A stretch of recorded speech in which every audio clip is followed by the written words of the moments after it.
ज़िनाकारी होगी तो आसमान का पानी बंद हो जाएगा। जब ज़िनाकारियां होंगी समाज में 100 घर 100 लड़ाई होगी। हर जगह कहीं रंग के नाम पे लड़ाई, कहीं मस्जिद के नाम पे लड़ाई, कहीं ईदगाह के नाम पे लड़ाई, कहीं जलसा के नाम पे लड़ाई, कहीं साहब मदरसा के मकतब के नाम पे लड़ाई, कहीं कब्रिस्तान की बाउंड्री के नाम पे लड़ाई, कहीं पूजा के नाम पे लड़ाई, कहीं कांग्रेस पार्टी के नाम पे लड़ाई, कहीं तृणमूल के नाम पे लड़ाई। ये जो कदम कदम पे लड़ाई है, राजनीतिक लड़ाई, मजहबी लड़ाई, समाजी लड़ाई, ये सब सियासी लड़ाई, ये सारी लड़ाइयां अजाब है अल्लाह की तरफ से। क्योंकि जमीन शराब से भर रही है, सूद से भर रही है, इंतशार से भर रही है, झूठ से भर रही है, पाप से भर रही है। जब दुनिया में गुनाह कम होता है तब सूरज ग्रहण कम होता है। जब दुनिया में पाप भर जाता है, सूरज और चांद की रोशनी अल्लाह छीन लेता है और बताता है तेरे गुनाहों की सजा है। इसलिए हमारी मस्जिदों के मेंबर से आवाज दी जाती है, ए दुनिया वाले,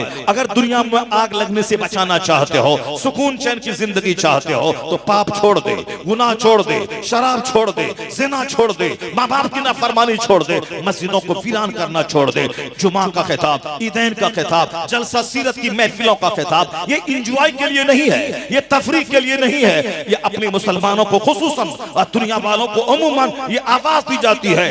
आज इलाज करता जा रहे हो, बीमारी बढ़ती जा रही है। आज तुम इख्तलाफ इंतशार पार्लियामेंट में जाहिलों जैसी लड़ाई साफ कलाई समेट के जो हिंदुस्तान के पौष लोग गए हैं, वहां उसे लड़ाई झगड़े का अखाड़ा बना दिया है। हर कदम कदम पे जंग, फितनों, फसाद, इसका एक इलाज है, जो इलाज डॉक्टर परनाज शाह ने आज से 50 साल पहले बताया था। वो कहा था, he must be called the saviour of humanity. If a man like him were to assume the dictatorship of the modern world, he must succeed in solving its problem as much needed peace and happiness। Parnaaz Shah Christian है, ये हिंदुस्तान के दो चार लुच्चे लफंगे इस्लाम के पैगंबर के खिलाफ बोले, इन लफंगों की बात पे ध्यान देने की जरूरत नहीं है। इसकी सोच छोटी है, संकीर्ण इसकी सोच है। ये जाहिल दी ग्रेड खाने पाखाना करके मर के जहन्नम में जाने वाला, इसको क्या मालूम है कि दुनिया क्या है। दुनिया इस किताब में तेरे लिए शिफा है, इस किताब में तेरे लिए हिदायत है, इस किताब में तेरे लिए नूर है, इस किताब में तेरे लिए बरकत है। अल्लाह कहता है, किताबुन अनज़लनाहु इलैका मुबारकुन, बड़ी बरकत वाली किताब है। कुछ नहीं पढ़े, सिर्फ घर में रख दे सवाब की नीयत से, तो भी सवाब मिलता है। रोजाना किताब को देखता रहे, बिनाई बढ़ती रहती है। कुरान शरीफ को अपने सर पर रखे, आदमी बदअकीदगी से महफूज रहेगा। कुरान को अपने सीने से लगाए और कुरान करीम की 2-4 आयतें पढ़े, तो फिर देख ले कैसे उसका सीना मुनव्वर और मुजल्ला होता है। अपने बीमार को दवाई बाद में खिलाएं, पहले अपने बीमार के सामने कुरान पाक की सूरे रहमान की तिलावत कर दे। तजर्बे से साबित है कि बीमार के सामने कुरान कोई भी सूरत हो, मगर सूरे रहमान अगर पढ़ के सुना दे तो लाखों रुपए की दवाई वह काम नहीं करती है जो सूरे रहमान की तिलावत काम कर जाती है। सुबह सवेरे सबसे पहले कुरान पाक की तिलावत करके अपने काम का आगाज करें, फिर देखें काम की बरकत क्या होती है। मेरी माँ बहन बेटियां, सबसे पहले कुरान शरीफ की तिलावत करके तब हाथ में झाड़ू ले, तब बर्तन धोने के लिए वो जाए, वो देख ले कि वो दिन भर काम करती रहेंगी, थकावट का एहसास नहीं होगा।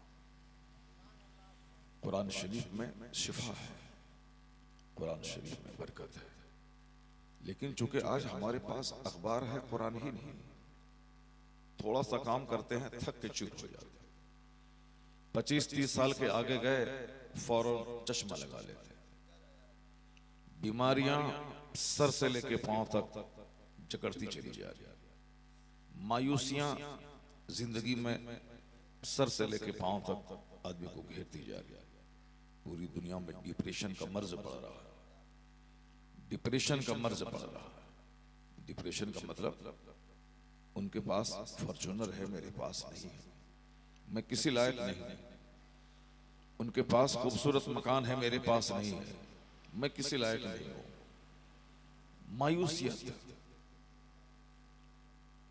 बिल्कुल एहसास कमतरी का शिकार हो जाना और इस कदर शिद्दत बढ़े कि बीमार हो जाना। अब वो डिप्रेशन वाला मरीज जहां बैठा है, ये डिप्रेशन का मर्ज इसीलिए है कि जहां सब्र नहीं है वहां डिप्रेशन, जहां जद्दोजहद नहीं है वहां डिप्रेशन, जहां हिर्स और लालच है वहां डिप्रेशन, जहां जन्नत पे नजर नहीं है वहां डिप्रेशन, जहां आखिरत पे नजर नहीं है वहां डिप्रेशन, जहां मरने के बाद की जिंदगी पे विश्वास नहीं है वहां डिप्रेशन है। एक बंदा इसी दुनिया में सब कुछ हासिल करना चाहता है, नहीं हासिल कर पाया, जहर खा के मर गया। इसी दुनिया में वो अच्छा घर, अच्छा मकान, अच्छी गाड़ी, अच्छा खाना, अच्छा पहनना, सब कुछ इसी दुनिया में चाहता है, नहीं मिला तो फांसी के फंदे पे लटक गया। तो आज दुनिया में फांसी के फंदे पे लटकने की बीमारी बढ़ती जा रही है।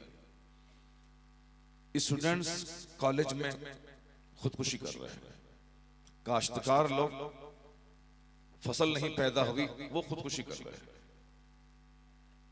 टीचर मास्टर जो गवर्नमेंट मुलाजिम हैं उनको कुछ प्रॉब्लम आया वो जहर खा के मर रहे हैं। आज बहुत बड़ा मसला है, क़यामत की निशानी है कि लोग फालिज ज़दा हो जाएंगे, यानी लकवा की बीमारी आम हो जाएगी। ये लकवा की बीमारी आम, इस पहले तो करोड़ों में किसी किसी को होता था, 2-4 साल में कहीं से सुनने को मिलता था, लेकिन अब हर मोहल्ले की कहानी है, साहब फलां को लकवा मार दिया।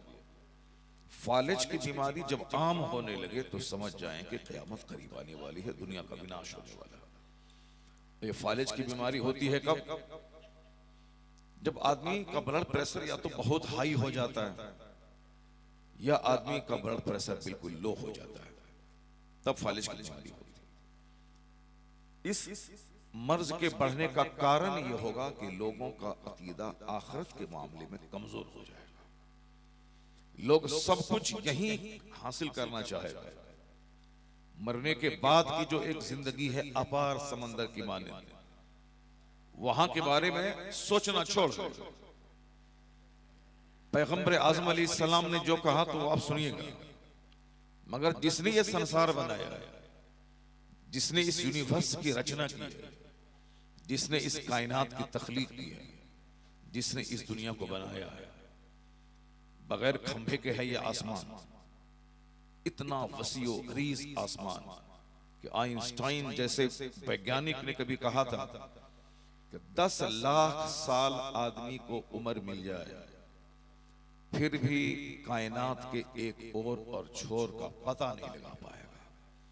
इतनी बड़ी है ये दुनिया, ये हॉरिजन, ये आफाक, ये वसी आसमान, इतना लगता है कि सामने गिरा हुआ है, वहां जाएं तो आगे लगता है सामने गिरा हुआ है।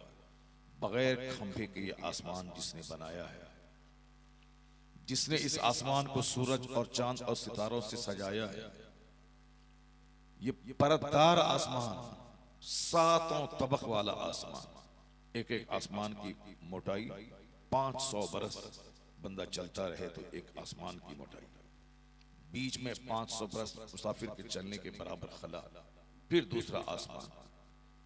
सिर्फ खाना पीना जिंदगी नहीं है, सिर्फ घर मकान बनाना ये सारा काम तो जानवर भी करते हैं। हम तो 2 रोटी खाते हैं, जानवर तो 50 रोटी खा लेते हैं। हम तो 1 गिलास पानी पीते हैं, जानवर तो 1 बाल्टी पानी पीता है। हम तो 10-20 साल में 2 बच्चा पैदा करते हैं, जानवर तो हर साल 25 बच्चा पैदा करता है। हम लोग तो 1 मिनट में अपनी अहलिया के पास आउट हो जाते हैं, ये तो घंटों घंटों अपनी मादा अहलिया से चिपका रहता है। इतनी ताकत है उसके पास, ताकत उसके पास है, खुराक उसके पास ज्यादा है, पानी पीने की सलाहियत उसके पास ज्यादा है। और हमारी जिंदगी तो 70, 80, 90 साल। जानवरों में बाज ऐसे हैं जिसकी जिंदगी 500-500 साल, वो 500 साल तक खाता है, पीता है, बच्चे पैदा करता है। इतनी लंबी उम्र है। हम लोगों की जिंदगी कोई जिंदगी है 10-12 साल तो बचपन में गुजर गए, 20 से 25 साल जवानी के दिन भाग भाग टेंशन में गुजर गए, 40 साल 50 साल के बाद जब बुढ़ापे में गए तो 1 दर्जन बीमारी को लेकर बैठ गए। आंख की बीमारी, दांत की बीमारी, कान की बीमारी, नाक की बीमारी, घुटने की बीमारी, टखने की बीमारी, पेट की बीमारी। यही तो हमारी जिंदगी की कहानी है। उसके बाद अचानक किसी दिन चक्कर आया, गिरे, मर गए, कब्रिस्तान चले गए, सारा खेल खत्म, सारा तमाशा खत्म। यही हमारी मुख्तसर सी जिंदगी की कहानी। 1985 में एक जहाज लंदन से होता हुआ हिंदुस्तान के एयरपोर्ट पालम एयरपोर्ट नई दिल्ली में उतरने वाला था। सबको मालूम है कि जब जहाज चलता है तो उस जहाज के जितने मुसाफिर होते हैं सारे मुसाफिर अपने घर वालों को खबर कर देते हैं कि मैं फला टाइम में एयरपोर्ट उतरने वाला हूँ। जैसे मैंने खबर किया आज के फला टाइम में हावड़ा रेलवे स्टेशन उतरने वाला हूँ, तो वहां सारे रिश्तेदार उसके पालम एयरपोर्ट पे खड़े हैं दिल्ली में। 300 मुसाफिर उस जहाज पे सवार थे। उसमें से कुछ बहुत बड़े बिजनेसमैन थे, उसमें बहुत सारे लोग नौकरी पेशा थे, बहुत सारे लोग पढ़ने व लिखने वाले नौजवान थे। यानी हर तबके से ताल्लुक रखने वाले लोग उस जहाज पे सवार थे। बहुत सारे नौजवान 5 साल से लंदन में रह रहे थे, अब उनको घर आना था, शादी करना था। बहुत सारे लोग 5 साल से अपने बाल बच्चों से अलग थे, उसको घर आना था, अपनी बीवी और अपने बच्चों से मुलाकात करनी थी। बहुत सारे लोगों का बहुत सारी प्रॉपर्टीज हिंदुस्तान में ली गई थी, उसको रजिस्ट्रेशन का मामला था, सारे काम निपटाने का मामला था। सबके अलग अलग प्लान थे, अलग अलग सबका काम था। सबों ने घर वालों को खबर किया। दिल्ली एयरपोर्ट पर रिश्तेदार टाइम के हिसाब से पहुंच गए। सर जहाज उड़ा, लंदन से होता हुआ जहाज जब बहरे अटलांटिक के करीब जब वो जहाज गुजर रहा था तो जहाज हादसे का शिकार हो गया। जहाज हादसे का ये शिकार हुआ कि जहाज क्रैश हो गया और समंदर में जहाज गिर गया। 300 लोग, जहाज का पायलट और क्रू मेंबर्स और सारे मुसाफिर समेत सारे लोग मर गए। एक बंदा भी जिंदा नहीं बचा। अब उसकी सारी रिपोर्टिंग, क्योंकि जाहिर सी बात है सबका टिकट है और सारे मुसाफिर का नाम दर्ज है वहां। अब सबका नाम दिल्ली के एयरपोर्ट पे लटका दिया गया कि आपके फला रिश्तेदार फला फला फला, वो सब के सब दुनिया से चले गए। लोग दौड़ रहे हैं, एक दूसरे का मुंह देख रहे हैं कि शायद बच गया हो। उस वक्त सारी उम्मीदों पे पानी फिर गया। सारे लोग मायूस एयरपोर्ट से लौट के घर चले गए। जब यकीन हो गया कि हमारा कोई रिश्तेदार जिंदा नहीं है, सारे लोग मर गए। इस मुख्तसर सी जिंदगी के सजाने के लिए जाने कितने कितने प्लान उसके दिमाग में रहे होंगे। इस घर के बाद वो घर, इस मकान के बाद वो मकान, इस प्लॉट के बाद वो प्लॉट।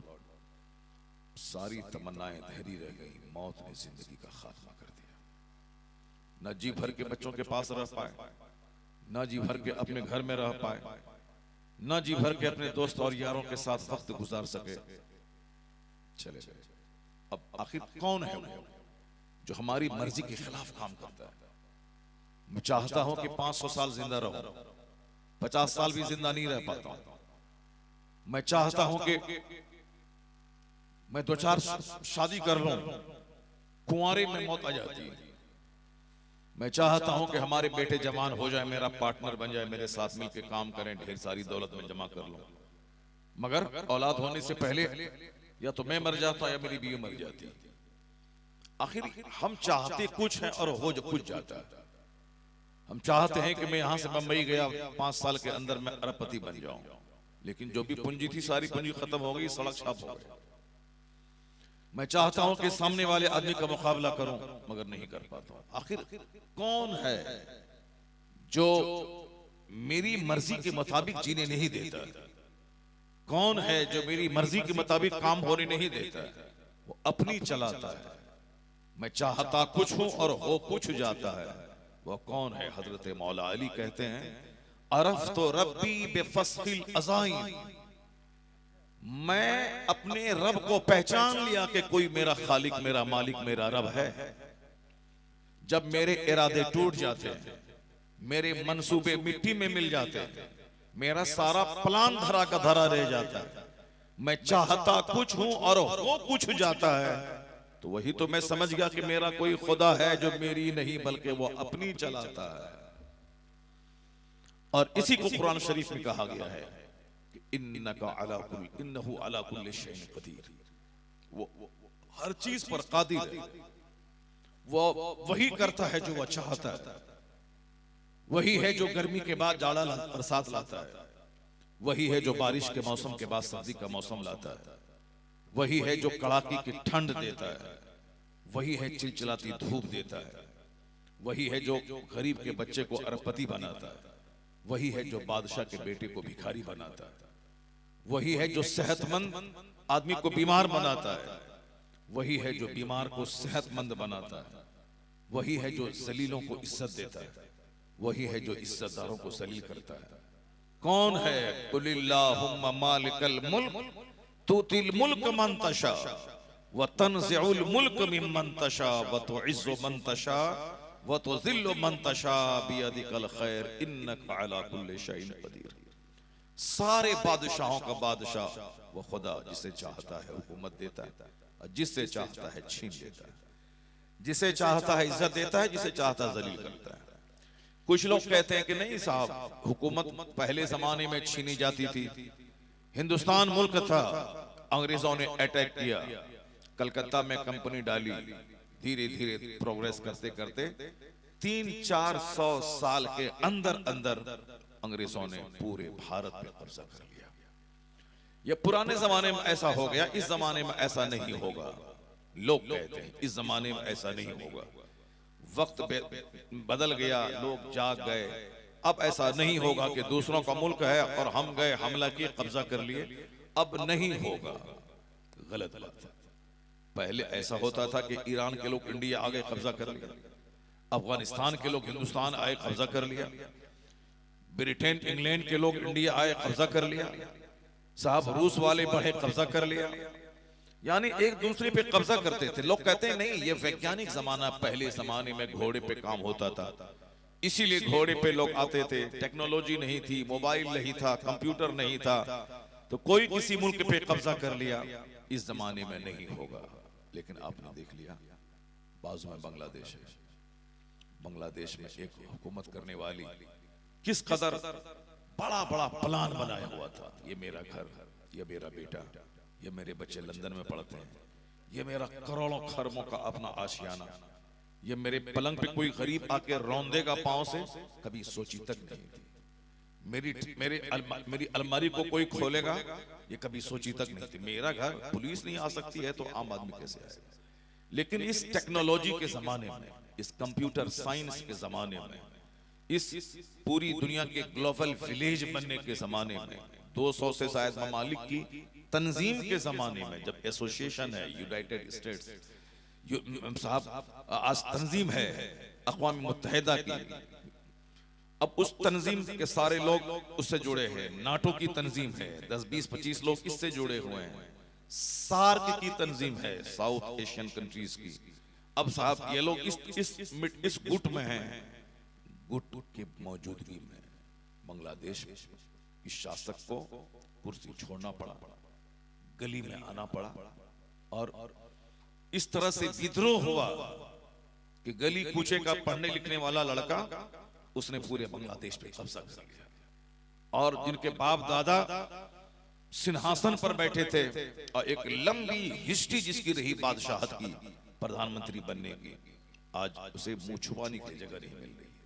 इसका मतलब 5000 साल पहले जो था, इस जमाने में भी वही है।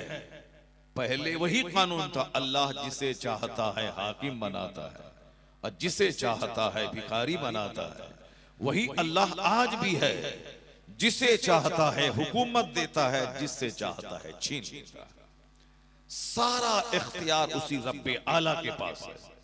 बंदे कर क्या सकते हैं जो एक नापाक कतरे से पैदा हुआ है? बंदे के पेट में 2 केजी पाखाना कर क्या सकता है? बंदे के सर पे नींद मुसल्लत है, नींद मौत के बराबर है। ये बंदा कर क्या सकता है? इनके पीछे मौत, इनके पीछे भूख, इनके पीछे प्यास, इनके पीछे बीमारी, इनके पीछे इख्तिदार से बेदखली, ये सारी मुसीबतें इनके साथ है। मुसीबत इसीलिए है ताकि ये इंसान हमेशा सजदा करता, पेशानी झुका के रखता, नॉर्मल रहता, यही कहता इलाही मैं कमजोर हूं तू ताकतवर है, मैं बंदा हूं तू मेरा खुदा है, मैं कुछ नहीं हूं तू ही सब कुछ है, मैं साजिद हूं तू मस्जूद है, मैं आबिद हूं तू माबूद है, मैं कुछ नहीं हूं तू ही सब कुछ है। इसलिए मैंने सर से लेके पांव तक का जो सबसे ऊंचा पार्ट है यह पेशानी, इस पेशानी को मैंने जमीन पे टेक दिया, ये कहते हुए कि सुबहान रब्बियल आला, मेरा रब जो सबसे बुलंद बाला है वह पाक है। अब चूंकि लोग सिर्फ खाने के गुलाम हो गए, लोग कपड़े के गुलाम हो गए, लोगों के दिल में बाल बच्चों की मोहब्बत आ गई। समाज जहां जाए, वतन जहां जाए, मजहब जहां जाए, मसलक जहां जाए, खानका जहां जाए, मदरसा जहां जाए, मस्जिद जहां जाए, कोई मतलब नहीं, सब पेट के गुलाम हो गए। सिर्फ अपना खाना है, बाकी दुनिया वाला भूखे मरे कुछ करे। कपड़े के गुलाम लोग हो गए, बस सिर्फ कपड़ा चाहिए और हमें सिर्फ खाना चाहिए। सिर्फ मेरा बच्चा, मेरा दामाद, मेरी बेटी, मेरा घर, मेरी दुकान, मेरी कंपनी, मेरा मॉल, मेरा मेरा मेरा, इसी में लोग रह गए। बस सबकी खुशी उजड़ गई, सबका चेहरा उजड़ गया। बड़ी सोच यही है कि जो पानी की बूंद के लिए कम मेहनत करे और समंदर के लिए ज्यादा मेहनत करे। आदमी दुनिया के लिए कम मेहनत करे, आखिरत के लिए ज्यादा मेहनत करे। अपनी पैदाइश पे गौर करे कि मैं क्या हूं। रोजी रोटी अल्लाह ने सबको देने का वादा किया कि मैं सबको रोजी दूंगा, कोई भूखा नहीं रहेगा। वमा मिन दाब्बतिन फिल अर्द इल्ला अलल्लाहि रिज़्क़ुहा, जमीन पर चलने वाला कोई चौपाया ऐसा नहीं है जिसकी रोजी का जिम्मा अल्लाह ने ले लिया। अल्लाह सबको रोजी देता है, सांप, बंदर, चुचंदर, काफिर, मुशरिक, बेईमान, फासिक, तवाइफ, शराबी, जुआरी, जालिम, सबको रोजी। जो भी पैदा हुआ है सबको रोजी। चूंटी, गीदड़, शेर, मछली, मक्खी, सबको रोजी। सबकी रोजी का इंतजाम अलग अलग है। जिन्नात, इंसान, सबको रोजी मिलेगी, चाहे वो मस्जिद में नमाज पढ़े, चाहे वो मस्जिद में बैठ के शराब पिए, रोजी सबको मिलेगी। मगर जन्नत सबको नहीं मिलेगी। ये दुनिया में 70-80 साल 1 मिनट की तरह खत्म हो जाएंगे। मरने के बाद की जो दुनिया है वहां का एक दिन 50,000 साल के बराबर है। तो असल रोजी वहां की, असल इज्जत वहां की, असल नेमत वहां की, असल में तकलीफ भी वहां की। दुनिया की तकलीफ तो सुबह पेट में दर्द हुआ, दवाई खाए, राहत मिल गई। पैर टूट गया, ऑपरेशन हुआ, 5 दिन के बाद फिर लाठी के सहारे चलने लगे। दुनिया की कोई तकलीफ हमेशा नहीं रहती, तकलीफ आई चली गई। असल तकलीफ है वो जहन्नम की तकलीफ, जहां की तकलीफ का अदना हिस्सा यह है कि आग के 2 खड़ावन पहना दिए जाएंगे। उसकी गर्मी से सर ऐसा खोलेगा जहन्नमी का जैसे कि आग में रखी हुई पतीली कढ़ाई में कोई तेल खोल रहा हो। वो समझेगा कि सबसे बड़ा अजाब मुझको हो रहा है, हालांकि ये सबसे अदना तरीन अजाब हो रहा हो। सबसे लोवेस्ट अजाब, जब लोवेस्ट का ये आलम है, जो हाईएस्ट अजाब होगा उसका क्या हाल है। लोग पागल की तरह जी रहे हैं। कुछ नहीं कि जब मरना, जिंदगी की कोई गारंटी नहीं, पर मौत की तो गारंटी है। मौत तो बिल्कुल फैक्ट है, कल आने वाली। जिंदगी कितने दिन की है ये कोई जमानत नहीं है। 10 साल, 20 साल, 25 साल, 50 साल, 10 मिनट, 10 सेकंड, इसकी कोई जमानत नहीं है। मगर ये मौत फैक्ट है कि मौत अपने वक्त पे आके रहेगी। रोजी भी फैक्ट है, रोजी मिल के रहेगी, लेकिन जन्नत मिल के रहेगी ये फैक्ट नहीं। जन्नत 1000 में 999 लोग जहन्नम जाएंगे, सिर्फ एक बंदा जन्नत जाएगा। अब जोड़ ले उसी हिसाब से कि 1 लाख में कितना बंदा जन्नत जाएगा, 1 करोड़ में कितना जाएगा, 1 अरब में कितना जाएगा, करोड़ों में कोई जन्नत जाएगा। और थोक के थोक लोग आग में डाले जाएंगे। उसकी कोई फिक्र नहीं लोगों को। जो रोजी छुछंदर, सांप, बंदर, चमार, डोम, संथाल, सबके लिए है। कोई डोम दुनिया में जो भूखा मरता हो, है कोई चमार दुनिया में जिसको रोजी नहीं मिलती। है कोई दिन रात अल्लाह को गाली देने वाला काफिर, उसको रोजी नहीं मिलती हो? नहीं, रोजी सब के लिए। वमा मिन दाबतिन फिल अर्द इल्ला अलल्लाहि रिस्कुहा। इसी एक पॉइंट पे नजर अगर सबकी बढ़ लग जाए तो मैं समझता हूं कि आदमी अक्लमंद हो जाएगा। आदमी इस दुनिया के पीछे पागल नहीं होगा जितना पागल बन चुका है, और उस जन्नत के ताल्लुक से ला ताल्लुक नहीं होगा जैसे लोग हो चुके हैं। ऐसा लगता है जैसे मरना ही नहीं है, हिसाब देना ही नहीं है, कब्र में हजारों साल रहना ही नहीं है, कयामत का एक दिन 50,000 साल के बराबर वहां पसीने में डूबना ही नहीं है, नेकी और बदी तौली जानी ही नहीं है। पुलसरात जो बाल से ज्यादा बारीक, तलवार से ज्यादा तेज, जहन्नम के ऊपर पुल है, उसी को पुल को पार करके आगे जन्नत है। ऐसा लगता है जैसे उस पुल को पार ही नहीं करना। उसकी मुसाफत है 500 साल के बराबर। दुनिया में कितना जीते हैं? 70 से 80 साल। 15 साल बाप के सर पे, 20-25 साल इधर उधर भाग दौड़, ससुराल वाला दे दे 3 पीस पैंट दे दे, घड़ी दे दे, बाइक दे दे, बस हुल्लड़बाजी में। उसके बाद जब बाल बच्चे हुए, सर दिमाग जब ठिकाने पे लगा, तो अब 16-16 घंटे काम करने में, वतन से बेवतन होने में। फिर 50 साल के बाद, 60 साल के बाद जब आंख का ऑपरेशन करवाया, काला चश्मा पहना मोतियाबिंद का, फिर उसके बाद तो आप दांत टूट गए, दांत उखड़वाना है, वरना दर्द के मारे रात भर बेचैन हो गए। घुटने टखने का दर्द, इंडियन टॉयलेट में पैखाना न कर सकें तो अब कमोड बना लें, वरना इंडियन में बैठेंगे तो पैर टूट जाएगा। बस इतना सारा दर्द झेलते हुए 80-90 साल मर गए, खबर में पहुंच गए। इसी के लिए है नमाज छोड़ दिया, इसी के लिए मस्जिदें उजाड़ दी, इसी 2 दिन की जिंदगी के लिए लाखों बार झूठ बोला, इसी 2 दिन की जिंदगी के लिए पागल की तरह जीते रहे, माँ बाप को छोड़ते रहे, मौलाना मौलवी की बातों को नजरअंदाज करते रहे, इसी 2 दिन की जिंदगी के लिए शराब पीते रहे, मस्तियां करते रहे। जबकि अगर जहन्नम की कहानी नहीं भी होती, अगरचे बिल्कुल करोड़ों बार अल्लाह की पनाह, ये तो बिल्कुल मुसलमान बनने के लिए जरूरी है कि बंदा जन्नत और जहन्नम पे यकीन रखे है। इस दुनिया से ज्यादा फैक्ट है कि जन्नत और जहन्नम है, अभी रात है, इससे ज्यादा सच्ची बात है कि जन्नत और जहन्नम है। लेकिन हम ये कहते हैं कि सपोज बिल फर्ज मान लिया जाए कि वहां जहन्नम नहीं, लेकिन इस दुनिया में भी तो सुकून नहीं है। इस दुनिया में अगर कोई बंदा चाहेगा मैं सब दिन बचपन में रहूं, मेरा बाप खिलाता रहे, नहीं होगा। सारे लोग ये चाहें कि मैं सब दिन जवान रहूं, तरोताजा रहूं, मैं सब मिट्टी को रौंदता रहूं, नहीं होगा।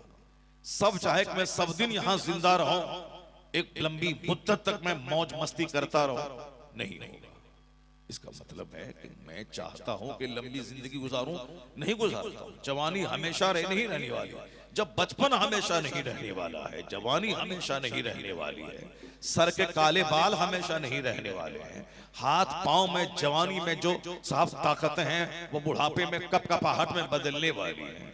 जब सब कोई चीज एक हालत पे नहीं रहती है, यहीं से तो पता चला ये दुनिया हमेशा नहीं रहने वाली है। इस दुनिया के बाद कयामत कायम होने वाली है।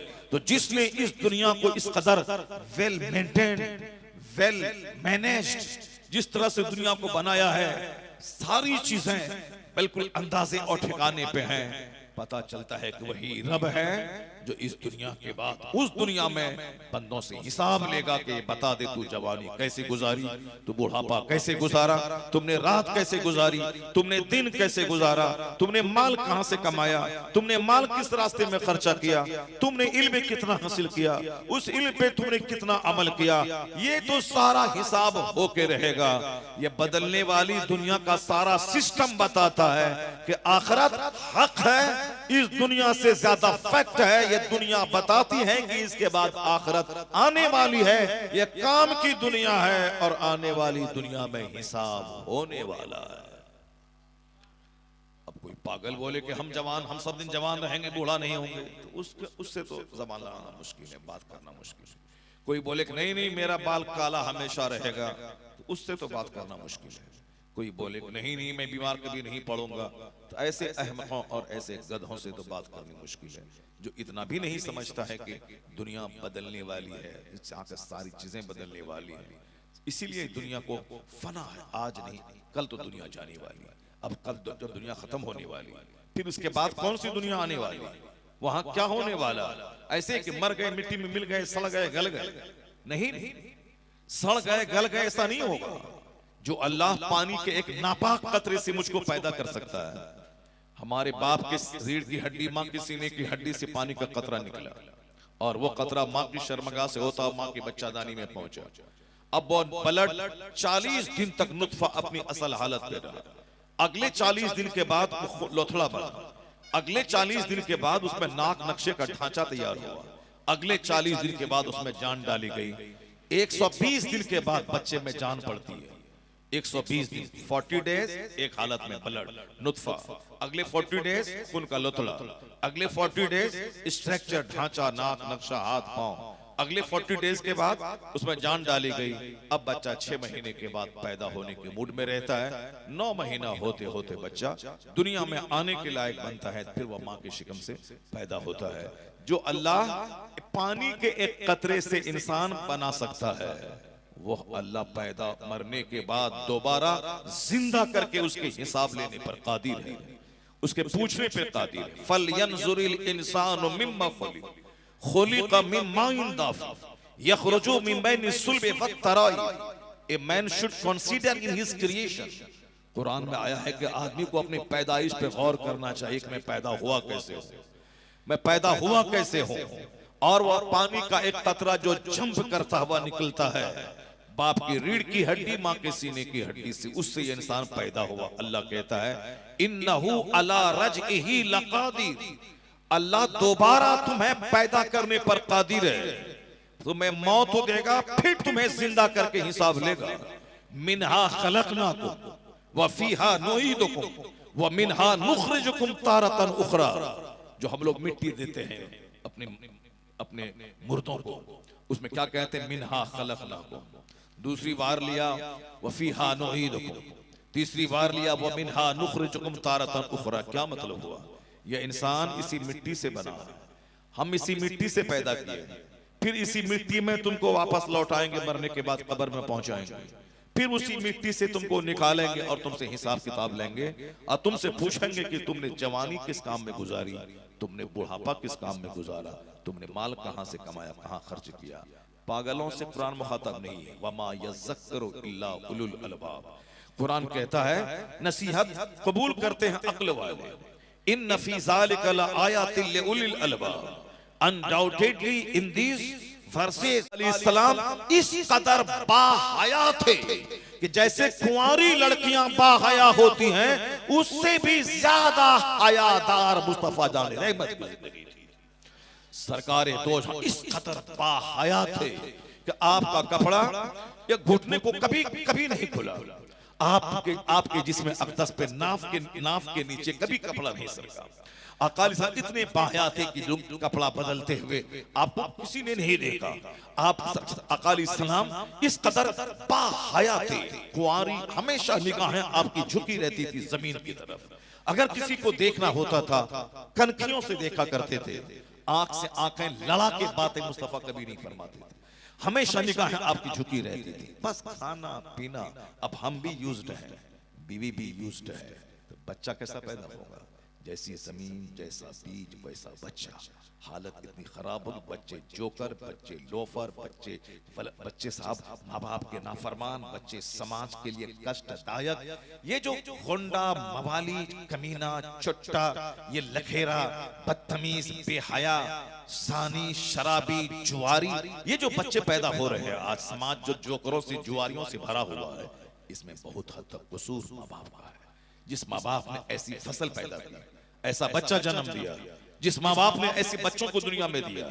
इसलिए शादी सिर्फ लज्जत के लिए नहीं है कि चेहरा चमकीला रहे, बॉडी साहब बिल्कुल फिट फाट स्मार्ट रहे, चाहे बच्चा उसका चोर, गुंडा, डकैत हो, मगर बॉडी सिर्फ स्मार्ट रहे। ये बेहयाई वाला नजरिया कहां से पैदा हो गया? शादी इसलिए होती है ताकि उससे नस्लें चले, उससे औलाद पैदा हो, मेरी यादगार बाकी रहे। मैं मर जाऊं, मेरा बाप अगर शादी नहीं करता तो हम कहां से पैदा होते? मेरे दादा अगर शादी नहीं करते तो मेरा बाप कहां से पैदा होता? हजरत सैयद मूसा जंगी दोस्त गौसे पाक के वालिद अगर वो शादी नहीं करते तो बड़े पीर रोशन जमीर कहां से पैदा होता? आला हजरत के वालिद मुफ्ती नकी अली खान रहमतुल्लाह अलैह, अगर वो शादी नहीं करते आला हजरत कहां से पैदा होते? हुजूर मुजाहिद मिल्लत, जिसकी वजह से आज उड़ीसा का सर फख्र से ऊंचा है, वह रईस आजम उड़ीसा, जो दुर्वेश आजम थे, जो दुर्वेश थे, जो जाहिद थे, दुनिया रहने के बावजूद एक फकीराना जिंदगी गुजारी। ये सबसे बड़ा कमाल है मुजाहिद मिल्लत का।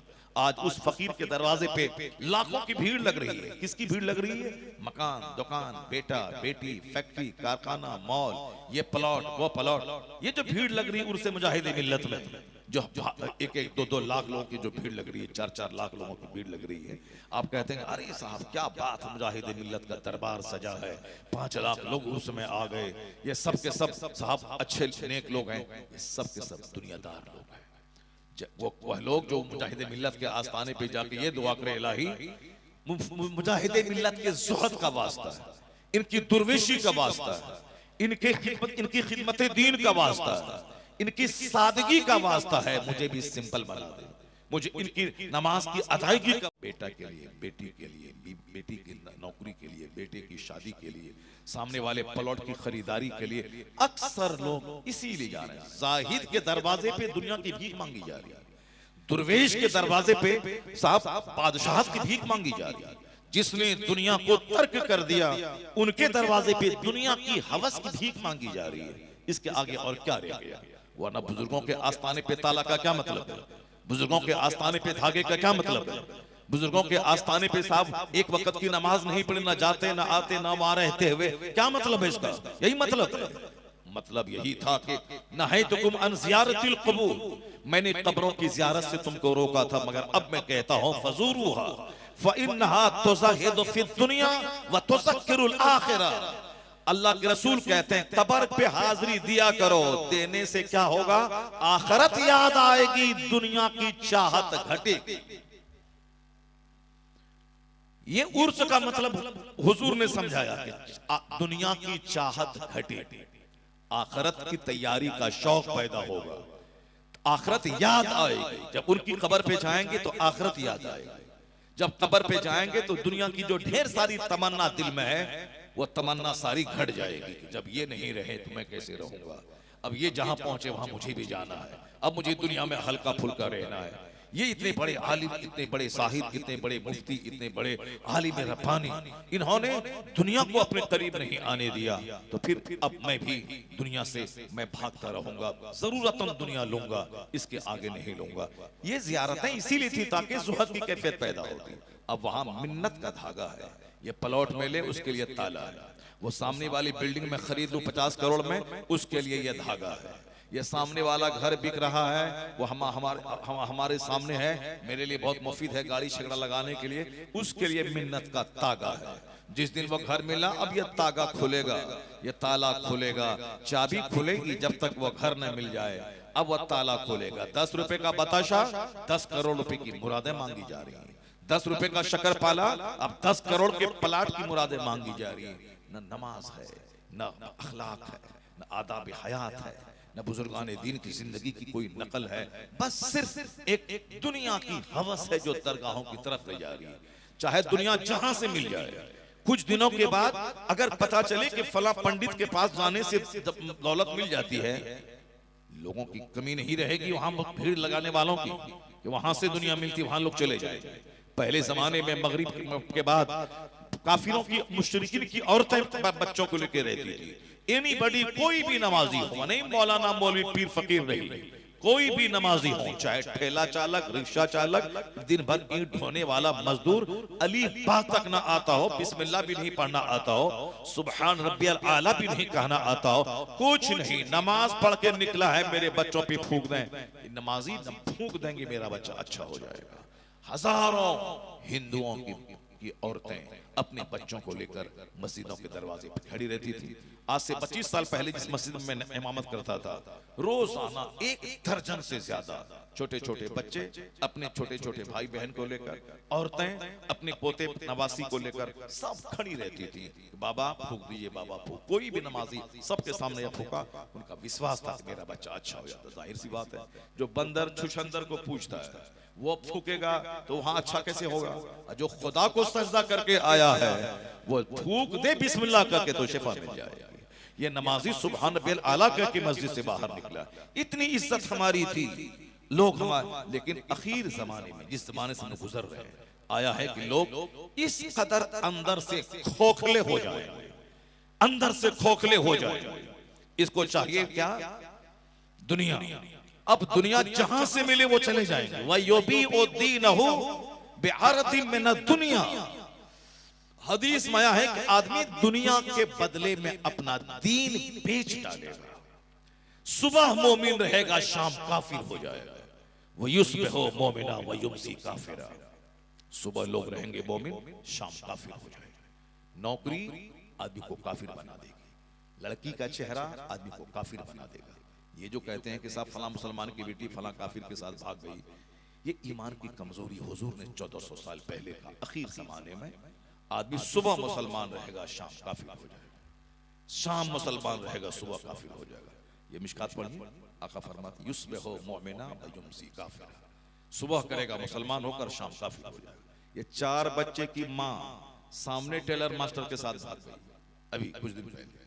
4 बच्चे की माँ, जिसके घर में हम आते जाते थे, उसके घर में हम ही सिर्फ जाते तब ना, उसके घर में तो अजनबी मर्द भी आते थे। उनके फैक्ट्री में काम करने वाले खूबसूरत जवान छोकरे भी आते थे। हम तो गए, फातिहा पढ़े, दुआ किए, चल दिए वहां से। लेकिन वहां 24 घंटे तो अजनबी मर्दों की भीड़ है। 3 बच्चे की माँ अपने शौहर, करोड़ों का घर, कार को छोड़कर उसकी फैक्ट्री में काम करने वाले नौकर के साथ भाग गई। 6 लाख का जेवर लेके भाग गई। उनका ससुर हज करने गया था, वहां फोन हुआ कि ये इनका जेवर की चोरी हो गई है। वो ड्रामा रची थी, क्योंकि उनसे मोहब्बत हो चुकी थी, उनके साथ भागना था उसको, इसीलिए उन्होंने एक ड्रामा रचा के हमारा जेवर सब कोई चुरा लिया। तो अब वो रोना पीटना ड्रामा शुरू हुआ। अब फोन हुआ, वहां हज करने गया है उनका ससुर। अब वहां से फोन कर दिलासा दे रहा है, मत रो मत रो मत रो मत रो बेटी, मत रो बेटी। जितना जेवर था वो सारा जेवर लेके मैं मक्का से आ रहा हूँ। 6 लाख 7 लाख का जेवर पहले वाला, अब फिर 6-7 लाख का जेवर वो लाया, और सब मिला के नौकर के साथ भाग गए। ये ड्रामा देखने। बेटी खूबसूरत जवान होने वाली है, शादी होगी, कोई टेंशन नहीं। बेटा खूबसूरत स्कूल में पढ़ेगा, कोई टेंशन नहीं। इसीलिए इस कमजोरों की सुरक्षा के बारे में कहा गया है। आका अलैहिस्सलाम रास्ते से गुजर रहे थे, एक सहाबी रसूल कुछ गा रहे थे, अल्लाह की हम्द पढ़ रहे थे। आवाज थोड़ी तेज हो गई। हुजूर ने क्या कहा? ए अंजशा, अपनी आवाज पस्त और धीमी कर ले, मेरे साथ कच्ची शीशियां हैं, मेरे साथ कच्ची शीशियां जो जरा सी ठेस लगने के बाद टूट जाती हैं। क्या मतलब? आका अलैहिस्सलाम के साथ सहाबे कराम थे, सरकार की मुकद्दस बीवी थी। पहले जमाने में जब जिहाद के लिए निकलते थे तो खातिन भी साथ रहती थी। तो अब हुजूर ने क्या कहा? ए अंजशा। अंजशा गाना नहीं गा रहा था, वो अल्लाह की हम, इस्लाम की अजमत, नबी की तारीफ यही कर रहे होंगे, मगर आवाज थोड़ी बुलंद हुई। तो हुजूर ने क्या कहा? आवाज पस्त चले, मेरे साथ कच्ची शीशियां। ये औरतें कच्ची शीशियां हैं, जरा सी ठेस लगने के बाद टूट जाए।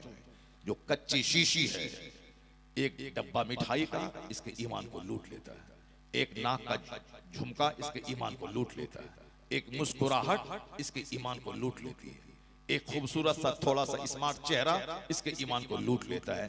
इसीलिए इसको कहा गया करना फी बयूतिकुन्ना वला तबर्रजना तबर्रुजल जाहिलिया।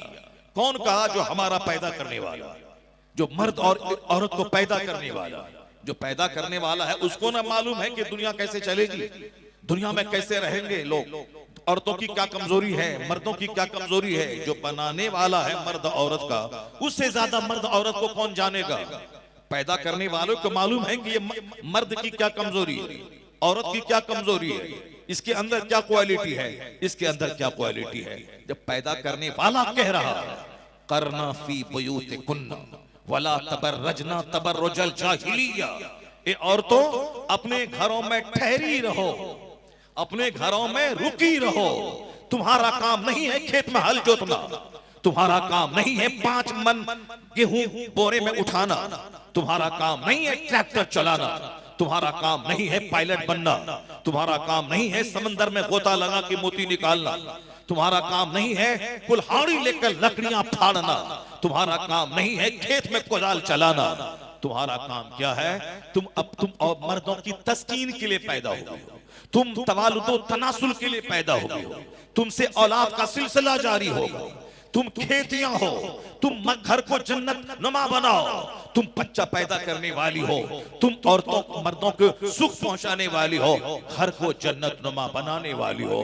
तुम्हारी गोद से मुजाहिद पैदा होगा, तुम्हारी गोद से बहुत बड़ा आबिद पैदा होगा। तुम आबिदों, जाहिदों, मुजाहिदों, बड़े बड़े फलासफर, बड़े बड़े आलिमों को जन्म देने वाली है। तू मुजाहिद की माँ है, तू आलिम की माँ है, तू बड़े फलासफर की माँ है, तू बहुत बड़े बड़े बादशाहानी वक्त की तू माँ है। तेरी ही गोद से कोई वली, कुतुब, अब्दाल सब तेरी कोख से पैदा होते हैं। तो जो कुतुब पैदा करे, अब्दाल पैदा करे, गौस पैदा करे, कितना महत्व है उसका। तू घर में ठहरी रहा, तेरे पांव के नीचे जन्नत है। अगर कोई तेरा पांव चूमे तेरा बेटा, तो ऐसा है जैसे जन्नत की चौखट को उसने बोसा दे दिया, जन्नत की चौखट को बोसा दे दिया। तेरा मकाम इतना बड़ा है, तू अपने घर में रह, अपने बच्चों की तरबियत कर, अपने शौहर को खुशी प्रदान कर। तुम महफिल की जीनत मत बन ताकि 50 लोग घूर घूर के तुझे देखें और तुझे नोचना चाहे। तू निर्वस्त्र होकर सड़कों पे मत घूम ताकि कोई लुच्चा लफंगा ताकतवर नौजवान तुझको देखे और वह बीच चौराहे पे तुझको किडनैप करके गाड़ी पे बैठा के ले जाए और 10 लड़का बारी बारी से तुझसे रेप करे और तुझको कत्ल करके दरिया में फेंक दे। आज हर दिन कोई अखबार, चाहे बांग्ला का हो, चाहे हिंदी का हो, चाहे अंग्रेजी का हो, चाहे उर्दू का हो, कोई अखबार उठा के देख ले, रेप कत्ल, रेप कत्ल, रेप कत्ल। बहुत घमंड है इसे कि साहब मौलाना लोग तो साहब पर्दे की बात करते हैं, इस्लाम तो पर्दा की बात करता है। दुनिया तरक्की कर गई, दुनिया को औरतों को आजादी देना चाहिए। उस आजादी का रिजल्ट क्या निकला? बेवकूफ अहमक गधे, तुमने अपने मन से इस कमजोर को तुमने आजादी दी, तो क्या हुआ? इस आजादी का नतीजा क्या निकला? दिल्ली में रात में चलने वाली लड़की को 5 लोगों ने रेप किया, शर्मगाह में सरिया लोहा ठोस दिया, मर गई बेचारी। 40 दिन के बाद सिंगापुर से उसकी डेड बॉडी आई। सारा हिंदुस्तान शर्मिंदा शर्मसार हो गया, सारा हिंदुस्तान सहम गया। तुमने उस 5 को फांसी दे दी। चलो, तुमने रेप किया, फांसी दे दी। फांसी देने के बाद अब तो डर जाना चाहिए पूरे हिंदुस्तान को, ताकि कोई दोबारा ऐसा कदम नहीं उठाए ताकि उसको फिर दोबारा फांसी हो जाए। मगर तुम्हें मालूम है, खुद साख्ता दानिश्वर, नकली अक्लमंद बनने वाला, जो नेचुरल सिस्टम है उससे बगावत करने वाला, मर्दों के बीच औरतों को बिठा के ज़िनाकारी को बढ़ावा देने वाला, जब 5 को तुमने फांसी की सजा दी, फिर कलकत्ता के आरजी कर मेडिकल कॉलेज में क्या हुआ? एक डॉक्टर बनने वाली लड़की के साथ उस कॉलेज के डॉक्टर ने क्या सलूक किया? रेप किया, बेदर्दी के साथ तड़पा तड़पा के मार दिया। सारा हिंदुस्तान सहम गया। ये साहब आजादी का नतीजा होगा। रात के वक्त में एक ट्रैफिक पुलिस चौराहे पे खड़ी है, साहब वो जीन्स वो साहब शर्ट पैंट पहन के पड़ी, कपड़ा पहनने के बाद भी लगती है कि बगैर कपड़े के। लड़कों ने मौका तलाश किया, थोड़ा सा सन्नाटा हुआ, बैठाया गाड़ी पे, ले गया, रेप किया, कत्ल करके नदी में डाल दिया। नहीं देखा आपने? अभी आज से 1 साल पहले आफ्ताब पूना वाला एक लड़की से मोहब्बत, ये कौन सी मोहब्बत? माँ से मोहब्बत नहीं, दूसरी की बेटी से मोहब्बत, अपनी बहन से मोहब्बत नहीं, क्लास की छोकरी से मोहब्बत है। ये मोहब्बत नहीं, ये ज़िनाकारी है, ये मोहब्बत नहीं, ये रेप है। रेप को मोहब्बत का नाम दे दिया गया। मोहब्बत अपनी बीवी से कर, जो सोशल तरीके से, सामाजिक तरीके से अल्लाह का नाम लेकर अपने निकाह में उसको किया, अब उनसे मोहब्बत कर, अब उनसे प्यार कर, अब उनको सम्मान दे, अब उनको इज्जत दे, उनको गाली गलौज मत कर, उनके माँ बाप लगा के गाली मत दे, उनके बाप की जमीन बेचवा के बुलेट मत ले, उनके बाप की जमीन बेचवा के भीख मंगवा के कपड़ा मत पहन। ये तेरी बीवी है, उसको सम्मान दे, उसको इज्जत दे। आशिरूहुन्ना बिल मारूफ, उसके साथ हुस्न सलूक कर, जो खा वो खिला, जो पहन वो पहना। ये माँ बाप, भाई बहन, समाज सब कुछ छोड़ के तेरे पास आई है और तू भी उसको डांट डपट करेगी, करेगा, मारेगा, पीटेगा। वो बेचारी कहाँ की रहेगी? टूट जाएगी, जहर खा के मर जाएगी। वो तो माँ को छोड़ी तेरे लिए, वो तो बाप को छोड़ी तेरे लिए, वो अपने भाई बहन को छोड़ी तेरे लिए। तो जो प्यार का मुस्तहिक है उससे जंग है, उसको डांट है, उसको गाली है, उसको गलौज है, और समाज की छोकरी से मोहब्बत है, और उसको एक डब्बा मिठाई है, उसको अपनी गाढ़ी कमाई में से 10,000 का मोबाइल खरीद के दे रही है। हराम काम के नाम पे मोबाइल, हराम काम के नाम पे मिठाई का डब्बा, हराम काम के नाम पे पायल, हराम काम के नाम पे नाक का झूमर, हराम काम के नाम पर साहब बेशुमार पैसे, उससे मोहब्बतें घंटों घंटों बातें हैं। और जहां प्यार करना चाहिए, जहां मोहब्बत से रहना चाहिए, जिसने सारी जिंदगी हमारे नाम कर दी है, जिसकी सारी जिंदगी मेरी अमानत है, उसके साथ डांट डपट गाली गलौज है, नहीं होगा, ऐसा नहीं चलेगा। पैदा करने वाला अल्लाह है, अल्लाह को मालूम है किसकी क्या कमजोरी है। तो अल्लाह ने क्या कहा, वकरना फी बुयूतिकुन्ना वला तबर्रजना तबर्रुजल जाहिलिया, ए औरतों अपने घरों में ठहरी रहो, दौरे जाहिलियत की औरतों की तरफ बेपर्दा आवारा मत फिरा करो, आवारा मत फिरा करो। ये घर में रहने की ताकीद इसलिए की ताकि तेरा चेहरा बचा जाए, तेरी इज्जत बची रहे, तेरी सेहत बची रहे, तेरी आबरू बची रहे, तेरा ऐब भी छुपा रहे, तेरा हुस्न भी छुपा रहे। आदमी की नजर पहले चेहरे पे पड़ती है, खूबसूरत लगी तब उसे हासिल करने के लिए तलवार का सहारा लेता है। लेकिन अब इस्लाम ने क्या कहा, मोटी चादर डाल अपने चेहरे पे, जब घर से बाहर निकलना पड़े तो चादर डाल ले, जवानी की चीजें पर्दे में रहे, दूसरे लोगों की नजर ना पड़े। तो तू हूर है, दूसरा देखेगा तब दरिंदा नोचेगा, लेकिन तू पर्दा पड़ा है तो तुम्हारे हुस्न पे ना नजर पड़ेगी, हुस्न पे ना वो दरिंदा तेरे पीछे पड़ेगा। तू काली कलोटी है, भूतनी है, फिर भी उस पे चादर पड़ी है, तेरा ऐब छुपा है, नहीं उसको नजर पड़ेगी ना उसको कराहियत होगी। तो हुस्न है तो भी पर्दे में छुपा है, अगर बदसूरती है तो भी पर्दे में छुपी है। तो पर्दे का यही महत्व है कि तू सुरक्षित रहे, तू हिफाजत से रहे। तो पर्दा औरतों पे जुल्म नहीं है, पर्दा औरतों के लिए सुरक्षा के लिए है, ताकि उसकी इज्जत बची रहे, उसकी सेहत बची रहे, उसका वकार बचा रहे। तो पर्दा जुल्म नहीं है बल्कि औरतों के लिए इंसाफ की बात है। मगर लोगों ने उसे दकियानुसी समझ लिया, ट्रेडिशनिस्ट समझ लिया। हर कदम कदम पे रेप। आफ्ताब पूना वाला दिल्ली में जब तक चाहा उसके साथ रहा, मौज मस्ती किया। जब वो मुतालबा करने लगी कि हमसे शादी करो, ये तो सब कुछ तो उसका निचोड़ ही लिया है। अब वो जिद्दी चुड़ैल औरतों की जो कमजोरियां हैं वो सब वो देख चुका है 6 महीने से। अब वो चाहता है इसको तो निचोड़ ही लिया है, शादी इससे ना करें, किसी दूसरी खातून से करेंगे। मगर वो फोटो बना के रखी है कि तुमने मेरे साथ ये किया है, तुमने मुझको वादा किया है कि मैं तेरे साथ शादी करूंगा। अब करो शादी, नहीं करेंगे तो केस कर देगी, सारा फोटो दिखला करके। इसलिए उसने बड़ा फ्रीजर खरीदा, उसके लाश के टुकड़े किए 50, फ्रीज में रखा और रोजाना एक टुकड़ा बाहर जंगल में फेंक के आता था। भनक लगी पुलिस को, आया, उसको अरेस्ट किया। औरतें कमजोर होती है, चाहे वो प्रधानमंत्री बने सुरक्षा की मोहताज है, चाहे वो प्रोफेसर बने। ऐसा नहीं कि पढ़ी लिखी है, PhD करी है तो अब खुद सब कुछ समझ रही है। क्या सब कुछ समझ रही है? औरत है, भूख लगेगी तो खाना होगा, प्यास लगेगी तो पानी पीना होगा। ऐसा नहीं पढ़ी लिखी औरत है तो पानी नहीं पिएगी, पढ़ी लिखी औरत है तो खाना नहीं खाएगी। जब भूख लगेगी खाना खाएगी, प्यास लगेगी खाना खाएगी। उसी वक्त जब अंदर की ख्वाहिशात जगेंगी, ये मोबाइल 24 घंटे, ये टेलीविजन, अंदर की ख्वाहिशात जगेंगी, चाहे प्रोफेसर रहे कि PhD डिग्री होल्डर रहे। अभी सुना आपने 4 साल पहले कांग्रेस की एक MLA, कांग्रेस की MLA बिहार की, कांग्रेस की MLA बिहार की, जो बॉडीगार्ड उसकी सुरक्षा के लिए था, उसी बॉडीगार्ड से इश्क करने लगे। सारी थू पूरे इंडिया में हो गई। इलेक्शन, आने वाले इलेक्शन में हारना क्या, टिकट ही उसको नहीं मिला। अब गुमनाम बन गई, शौहर वाली, जवान बेटे वाली, लेकिन बॉडीगार्ड्स जो उसकी सुरक्षा पे मामूर था, थोड़ा चिकना चपटा जवान था, बस उसके साथ इश्क लड़ाने लगे। कौन? MLA। भूल गई कि मेरा शौहर है, भूल गई कि मेरा जवान बेटा है, भूल गई कि सारा हिंदुस्तान कांग्रेस पार्टी से मैं बिलोंग करती हूँ। सोनिया गांधी जान देख रही है, राहुल गांधी हैं, बड़े बड़े मिनिस्टर, हमारी पार्टी के बिहार स्तर के जो अध्यक्ष हैं वो देख रहे हैं। कुछ नहीं, जब नींद आती है तो आदमी फांसी के फंदे पे सो जाता है। जब भूख लगती है, जहां चाहे आदमी, चाहे वो हराम हलाल जानवर, कच्चा पक्का जो भी हो, वो सब खाने लगता है। उसी तरह जब वो इश्क का जुनून चढ़ता है, वो सब कुछ भूल जाती है कि मेरा शौहर, मेरा बच्चा, मेरा समाज, मेरी पार्टी, अध्यक्ष, सब कुछ भूल जाता है। इसीलिए उसकी सुरक्षा जरूरी है।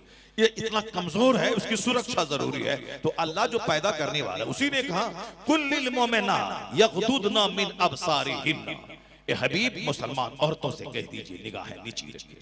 कुल्लिल मोमिनीन यगुद्दू मिन अबसारिहिम, अल्लाह कहता है कि ए हबीब आप मुसलमान मर्दों से कहिए वो अपनी निगाहें नीची रखिए। निगाहें पहले आवारा होती हैं, तब दिल में वसवसा पैदा होता है, तब आखिरी स्टेज में जाके सत्र खुलता है। आला हजरत फाजिल बरेलवी बचपन में 7 साल की उम्र के हैं, दरवाजे पे लंबा कुर्ता पहन के खेल आप घूम टहल रहे हैं। एक तवाइफ की गाड़ी गुजरी, उसमें सब नीम बरहना तवाइफें बैठी हुई थी। आपने अपना जुब्बा उठाया और आंख को ढांप लिया। एक उसकी तवाइफ थी तजर्बाकार बूढ़ी, वो बोली वाह साहबजादे वाह, तुमने अपने आंख को तो ढांप लिया और निचले वाले नाकारी होगी तो आसमान का पानी बंद हो जाएगा। जब से नाकारियां होंगी समाज में 100 घर 100 लड़ाई होगी।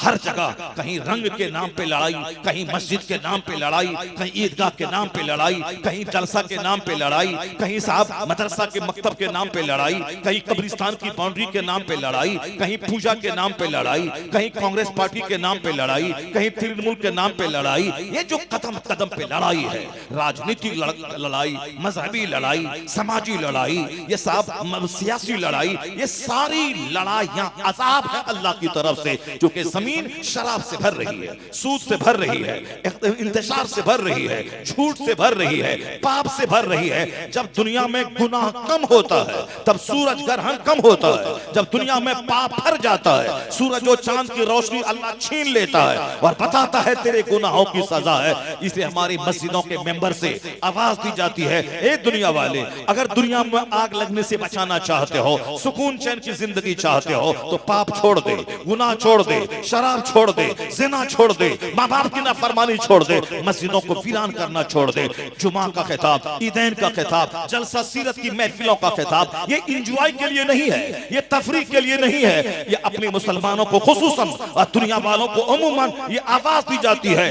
आज इलाज करता जा रहे हो, बीमारी बढ़ती जा रही है। आज तुम इख्तलाफ इंतशार पार्लियामेंट में जाहिलों जैसी लड़ाई साफ कलाई समेट के जो हिंदुस्तान के पौष लोग गए हैं, वहां उसे लड़ाई झगड़े का अखाड़ा बना दिया है। हर कदम कदम पे जंग, फितनों, फसाद, इसका एक इलाज है, जो इलाज डॉक्टर बर्नार्ड शॉ ने आज से 50 साल पहले बताया था।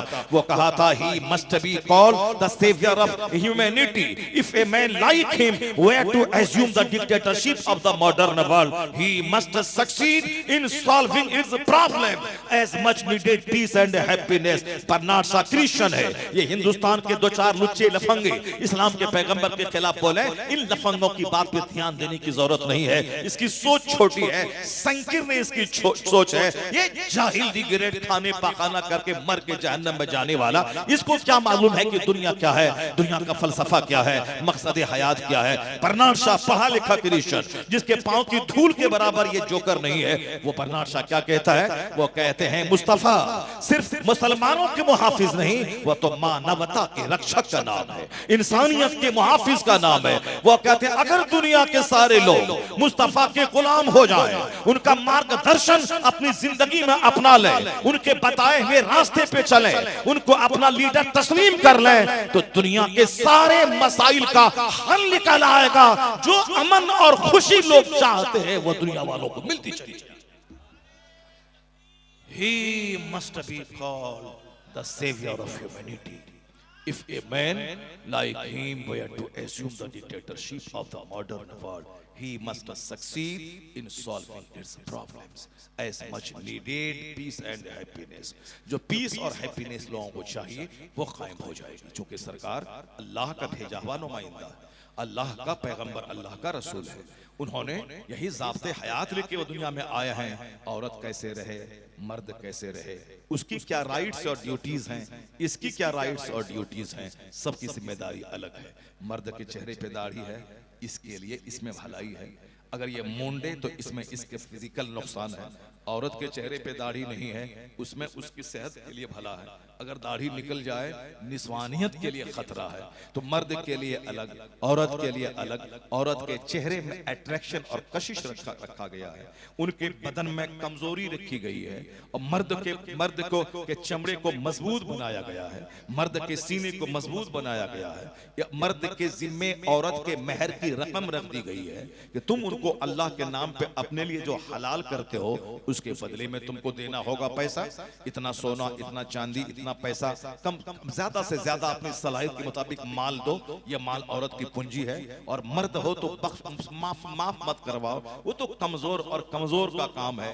अगर अचानक मर गए तो माफ कर देगी, वरना मर्द हो के अपनी मर्दानगी में आग क्यों लगाते हो? उस कमजोर के वही एक आमदनी है, तुमने उसको उस पैसे के जरिए हलाल किया है, और उसको भी तुम माफ करवाना चाहता है। यह उसका माल है, तुम दे दे। उसको कपड़ा तुमको देना है, उसका खाना तुमको देना है, उसके रहने का घर तुमको अच्छा से देना है। अगर वो माँ के साथ ना रहे तो उनको रखना माँ के साथ जरूरी नहीं है, क्योंकि वो तेरी बीवी है, तेरी माँ की बीवी नहीं है, वो तेरी माँ की नौकरानी नहीं है। वो माँ तेरी माँ है, तुम उनकी खिदमत करो, तेरी बीवी उनका पाँव नहीं दबाएगी। वो दबाते उनका शुक्रिया, वो कपड़ा साफ कर दे उनका एहसान, वो तेरी माँ को तीनों टाइम खाना बना के खिलाए उनका एहसान, वो माँ का पाँव दबाए, सर में तेल लगाए उनका एहसान। लेकिन उस पर फर्ज नहीं, उन पर लाजिम है तेरी खिदमत, उन पर लाजिम है तुझको सुकून पहुंचाना, न कि तेरे बाप, तेरे भाई, तेरी बहन, तेरी फूफी, तेरी चची और तुम्हारे सारे परिवार का नाज व बेचारी उठाए, उसके लिए नहीं। उसको अगर वो तेरे परिवार के साथ नहीं रहना चाहती, उसको अलग मकान दे दे। तो वो बीवी तुम्हारी है, तुम्हारे भाई और तुम्हारे सारे परिवार की बीवी नहीं है। ये मर्द देगा, मेहर की रकम मर्द देगा, कपड़ा मर्द देगा, खाना मर्द देगा, सुरक्षा मर्द देगा। मर्द बेचारा रेडी चलाए, ठेला चलाए, हल चलाए, कुछ भी करे, मगर इनको रानी बना के घर में रखेगा। जब सारी जिम्मेदारी मर्दों पे अल्लाह ने डाल दिया, इसको रानी बना के घर में रहने का, तू घर में रह, घर को मिसले जन्नत बना, शौहर को खुशी अता कर। ये बताएं कि उसकी ड्यूटीज अलग है, इनकी ड्यूटीज अलग है। अब ये मर्द औरत बन के घर में बैठे रहे, औरत मर्द बनकर स्कूल 60 बरस तक जाएं और आएं, मर्द नौकर बन के बाइक पे उनको लेके जाए, स्कूल छोड़े, वहां से लाए। मर्द दिन भर अपने घर में टेलीविजन देखे, ये बेचारी नाजुक बदन औरत ये 5 घंटे स्कूल में बच्चों के सामने अपना सारा बदन में आग लगाए और उलझनों और दुश्वारियों के साथ गुजरे, टेंशन मोल ले। 5 घंटे ये सारे अपनी जिंदगी में अपने आराम का खून करें, और ये मर्द जो काम करने पैदा हुआ है, ये घर में रहे तो फितना तो पैदा होगा। इसकी ड्यूटीज अलग है, जिम्मेदारी अलग है। ये ट्रक ड्राइवर बनने नहीं पैदा हुई है, ये घर की रानी बनने पैदा हुई है। तुमको मेहर की रकम देना है, खाना भी देना है, कपड़ा भी देना है, सुरक्षा भी देना है। जब इतना सारा एहसान मर्द कर रहा है तो तुमको दूसरों को ताक झांक के देखने की क्या जरूरत है? सारा प्यार शौहर को दे दे। शौहर तेरी सारी गाढ़ी कमाई तुझको दे रहा है, मेहर की रकम, खाना, कपड़ा सब दे रहा है, तो तुम अपना सारा प्यार अपने शौहर को दे दे। इसीलिए एक हदीस में आया है, अगर अल्लाह के अलावा दूसरे को सजदा करना जायज होता तो हर औरतों को हुक्म होता अपने शौहर को सजदा किया करें। हर औरतों को हुक्म होता अपने शौहर को सजदा किया करें, क्योंकि शौहर के इतने एहसानात हैं। मेहर की रकम ये बेचारा देगा, रात खाना का बेचारा देगा, जैसा वो पहनेगा वैसा कपड़ा तुझको पहनाएगा, तुझको सुरक्षा प्रदान करेगा, ये सब वो करेगा, प्रोटेक्शन वो तुझको देगा। तो फिर तुम दूसरों को आंख से आंख लगा मिलाएगी, दूसरों से फोन पे तू लगी रहेगी, तुम दूसरों की शादी के बहाने दूसरे के घर जाके प्यार मोहब्बत की कहानी तू रचने लगेगी। शौहर के दिल पे क्या गुजरेगा? घर में आग लगेगी, समाज में आग लगेगी, समाज में तबाही और बर्बादी आएगी। इसलिए औरतों को सुरक्षा का मतलब, जब जवान हो उसको घर की 4 दीवारी के अंदर इज्जत के साथ रख। वह फूल है, वह फूल को मुरझाने के लिए चौराहे पे मत भेज दे। गुलाब का फूल जब तक दरख्त से जुड़ा है तब तक वह खुशबूदार है और हरा भरा है, लेकिन जैसे ही दरख्त से तोड़ के बाहर डाल दिया गया वह फूल मुरझा जाता है, पांव के नीचे रौंदा जाता है। औरतें आजकल हर छत से जब तक जुड़ी थी वो रानी थी, महारानी थी, इज्जत थी समाज में। लेकिन जब से वो चमन से निकल गई, रौंद डाली गई, रौंद दी गई। चेहरा इनका देखिए, बदन इनका देखिए, इनके रहने सहने का अंदाज देखिए, एक दर्जन बीमारी देखिए, इसके साथ किस कदर कितने लड़के इसके साथ इसका मिसयूज कर रहे हैं। स्कूल के लड़के अलग, कॉलेज के लड़के अलग, जहां जॉब कर रही है वहां के लड़के अलग, रास्ता चलते अलग, ये सबके हाथ का खिलौना बन चुकी है। इसलिए झुंझुला के लड़कियां जब देखती हैं कि सब दरिंदे मेरी तरफ लपक रहे हैं, वो जहर खा के मर जा रही है, खुदकुशी कर रही है। न जहर खाने की जरूरत नहीं है, खुदकुशी करने की जरूरत नहीं है, टेंशन लेने की जरूरत नहीं है, दवाई खाने की जरूरत नहीं है। सिर्फ अल्लाह और अल्लाह के रसूल का कानून, कानून पर्दा अपनाने की जरूरत है। कानून पर्दा अपना ले, न जहर खाना पड़ेगा, न खुदकुशी करनी पड़ेगी, न मर्दों के हाथे चढ़ना पड़ेगा। यहाँ रानी बन के रहेगी, नमाज रोजा करेगी, और मरेगी तो फातिमा ज़हरा के साथ जन्नतुल फिरदौस में जगह पा लेगी। दुनिया में सुकून मिलेगा, चैन मिलेगा। जब गुनाह बढ़ जाता है तो बारिश रुक जाती है। दिल्ली में एक बार बारिश रुक गई, बारिश रुकी, सारे लोग परेशान हो गए। अब क्या किया जाए? तरीका वही है, जब बारिश रुकती है तो इस्लाम में आया है कि अल्लाह से भीख मांगी जाए, इलाही बारिश रहमत का नुज़ूल फरमा दे। उसका तरीका है कि घर से बाहर लोग निकल जाए, धूप में जाए, मैदान में जाए, 2 रकात नमाज पढ़े, नमाज इस्तिस्का पढ़े और हाथ उठा के सब रो रो के अल्लाह से दुआ मांगे। पहले यही होता था, बाहर निकले, दुआ मांगी, उसके बाद फिर बारिश हुई और सारी जमीन सरसब्ज़ व शादाब हो गई। अभी इस कदर मसरूफ लोग हो गए कि अखबार पढ़ने, मोबाइल चलाने में। अब इस्तिस्का का नाम किसका है हमारे बच्चों को मालूम नहीं, नमाज चाश्त किसका नाम है बच्चों को मालूम नहीं, नमाज कुसूफ चांद ग्रहण की नमाज, सूरज ग्रहण की नमाज, ये हमारे बच्चों को मालूम नहीं। पहले जब बाप नमाज पढ़ने जाते थे बारिश को बुलाने के लिए, तब बच्चे पूछते थे कि अब्बू ये क्या चीज़ है? तब अब्बू कहते थे कि बेटे, जब अल्लाह नाराज होता है, जब जमीन गुनाह से भर जाती है, तब अल्लाह बारिश रोक लेता है। उस अल्लाह को मनाने के लिए मैदान में जाकर के 2 रकात नमाज पढ़ी जाती है, बारिश की भीख मांगी जाती है। उसी नमाज को नमाज़े इस्तिस्का कहते हैं। अब बच्चा जान गया, अब वो कॉलेज में पढ़ेगा, स्कूल में पढ़ेगा, नमाज इस्तिस्का जान गया। अब अब्बू मस्जिद में है, सूरज निकलने के बाद मस्जिद में रहे, 2 रकात नमाज पढ़ के वहां से निकले। अब बच्चा पूछता है अब्बू ये कौन सी नमाज क्या है? कहा बेटा, नमाज फजर के बाद अपनी जगह कोई बैठा रहे, सूरज निकलने के 20 मिनट के बाद 2 रकात नमाज पढ़ के वहां से निकले, उस नमाज को नमाज इशराक कहते हैं। उसका ये फायदा है, एक हज और एक उम्रा का सवाब मिलता रहेगा। सुभान अल्लाह, डेली एक हज, एक उम्रा का अजर मिलेगा। लेकिन कितने लोग हैं जो उस नमाज इशराक को पढ़ते हैं? जब हम पढ़ेंगे तब मेरे बच्चे मुझसे पूछेंगे। अब हम इशराक पढ़ के घर आ गए, अपने कारोबार में लगे, इधर उधर देखा, फिर जब धूप खूब तेज हो गई, बस थोड़ा सा टाइम निकाल के गए, वजू किया, 2 रकात नमाज अदा की। बेटा पूछता है अबू ये कौन सी नमाज है? तो अब अब्बा कहता है ये नमाज चाश्त है। जब सूरज खूब रोशन हो जाए, धूप हर तरफ फैल जाए, तब 2 रकात नमाज पढ़ें, वो नमाज चाश्त है। उसका फायदा ये है, सर से लेके पांव तक जो खरबों नेमतें अल्लाह की हैं, हाथ, पांव, जबान, पेट, घुटना, टखना, सर के बाल, भौं, आंख, कान, ये जब सब लाजवाब, मैचलेस, इसका शुक्राना जब मैं 2 रकात पढ़ लेता हूँ चाश्त का, तो गोया सारे पार्ट्स का शुक्राना अदा हो जाता है। और अपनी गरीबी दूर करने के लिए सबसे बड़ा जरिया है नमाज चाश्त पढ़ना। चाश्त पढ़ने वाला उनकी गरीबी गैस साली दूर होती है। अभी तो बच्चे स्कूल कॉलेज में MA कर लिए, चाश्त मालूम नहीं, इशराक मालूम नहीं, इस्तिस्का मालूम नहीं, नमाजे सलातुल कुसूफ और खुसूफ, सूरज में ग्रहण लगा, सब लोग मस्जिद में नमाज पढ़ने लगे, चांद में ग्रहण लगा, नमाज पढ़ने लगे। तब पता चलेगा कि आज हमारी मस्जिदों में भीड़ क्यों लगी है। तब बच्चे मालूम, अरे सूरज में ग्रहण लगा है, सारे लोग नमाज पढ़ने आ गए। ये ग्रहण न किसी बड़े आदमी की मौत से लगता है, न किसी वजह से होता है। ये ग्रहण लगता है कब? जब दुनिया में पाप बढ़ जाते हैं, अल्लाह नाराज हो जाता है, सूरज की रोशनी छीन लेता है, चांद की रोशनी छीन लेता है, ताकि बंदों को बताता है कि आज मैंने रोशनी छीन लिया है, कल अगर सूरज को मैं गायब कर दूं तो तू कैसे दिन में जिएगा, कैसे खाएगा पिएगा, कैसे काम काज करेगा। मैंने जुज़वी पार्शियल लाइट को मैंने छीना, लेकिन जिस दिन टोटली छीन लूंगा तो तेरा क्या हाल होगा। बंदों को डराने के लिए अल्लाह सूरज और चांद की रोशनी छीन लेता है, ताकि बंदा तौबा करे। नमाज कुसूफ, कुसूफ क्या है? तौबा इस्तिगफार, तौबा इस्तिगफार, इलाही मैं माफी मांगता हूं, आज तो बच्चों को कुछ भी नहीं मालूम है। फिजिक्स, केमिस्ट्री, बायोलॉजी भी ठीक से हमारे बच्चे पढ़ते नहीं हैं। न दुनिया में नौकरी मिलती है, न कुरान हदीस ठीक से पढ़ते हैं कि मरने के बाद जन्नत मिलेगी। दुनिया में भी मेहनत जबरदस्त नहीं है कि लड़के नौकरी ले, डीएम, एसपी, बैरिस्टर, लॉयर बने। और इबादत भी नहीं है कि मरने के बाद कुछ आसरा रहे जन्नत जाने का। चलो दुनिया में नहीं मिला आराम, खरबों साल की जन्नत इंतजार कर रही है। न जन्नत के लायक ही काम हुआ, न दुनिया ही में डीएम, एसपी बनने के लायक कुछ काम हुआ। दुनिया भी गई हाथ से, जोकर बन करके गुटखा खा के घूमते रहे, गली कूचे का आशिक बन गए। आशिक रसूल बनना था, आप साहब गली गली कूचे के आशिक बन गए, दिल फेंक आशिक बन गए। अब कुछ किसी लायक नहीं रह गए। हर माँ बाप पे लाजिम है कि अपने बच्चों के सामने नमाज पढ़ें, तिलावत करें, बच्चों के सवाल का जवाब दें। दिल्ली में कहत छाया, पानी रुक गया, सारे मुसलमान आ गए सड़क पे, मैदान में आ गए, नमाज अदा की, रो रो के भीख मांगने लगे।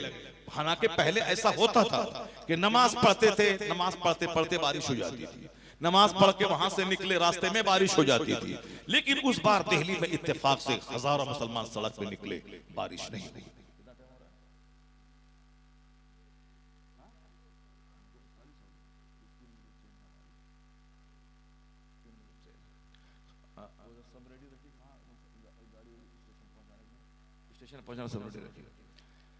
तो सारे लोगों ने नमाज अदा की, बारिश नहीं हुई।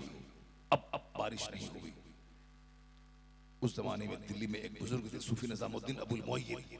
वो अपने कमरे में, अपने माँ के कमरे में गए, माँ का दुपट्टा लिया हाथ में और अल्लाह से दुआ की, ए अल्लाह, ये उस खातून का दुपट्टा है जिसको जिंदगी में अजनबी मर्द ने कभी नहीं देखा, जिनके सर के बाल, जिनके चेहरे को अजनबी मर्द ने कभी नहीं देखा। दुआ करनी थी कि घंघोर घटा छाई, वो बारिश हुई कि सारा इलाका सरसब्ज़ शादाब हो गया। नदी, नाला, खेत, तालाब सब भर गए पानी से। क्या मतलब? एक ऐसी खातून जिनके चेहरे को उनके शौहर के अलावा कोई अजनबी मर्द ना देखा, जिनके सर के बाल अजनबी मर्द ना देखे हों। तो जो मर्दों की दुआ कबूल न होती हो, उन औरतों के वसीले, उनके दुपट्टे के वसीले से दुआ कबूल हो जाती है। आया है हदीस में, जिस कौम की औरतों के पायल की आवाज गैर मर्दों के कान में जाए, उस कौम के मर्दों की दुआ को अल्लाह रद्द कर देगा। मैंने इस दौरे जदीद के इस फितने के ताल्लुक से जो बातें मैंने आपसे की हैं, इस्लाम पढ़िए, इस्लाम समझिए, इस्लाम के तालीमात पर अमल कीजिए। हंसी खुशी रहना, खूब कमाना, मकान बनाना, गाड़ी खरीदना, ये क़यामत और आखिरत की मायूसी का जरिया है। दुनिया ज्यादा मिले ना मिले, हमेशा तिलावत, इबादत, दुआ, दुरूद। काफिरों का चेहरा देखेंगे तो सारी रूहानियत खत्म हो जाएगी, इसलिए हमेशा नेक लोगों का चेहरा देखा करें। आलिम, उलमा, पीर, मशाइख, शेख, मस्जिद, मदरसा, कुरान, तब ईमान बचा रहेगा। वरना दुनिया का मुंह देखेंगे तो सुबह मुसलमान रहेंगे, शाम काफिर हो जाएंगे, शाम मुसलमान रहेंगे, सुबह काफिर हो जाएंगे। अपने बाल बच्चों को मकान दुकान के गिफ्ट से ज्यादा दीन और अखलाक का गिफ्ट दीजिए। अगर दीन बचा रहा तो सब कुछ आपने दे दिया। 50 खरब का मकान दे दे, दीन नहीं बचा तो आपने कुछ नहीं दिया।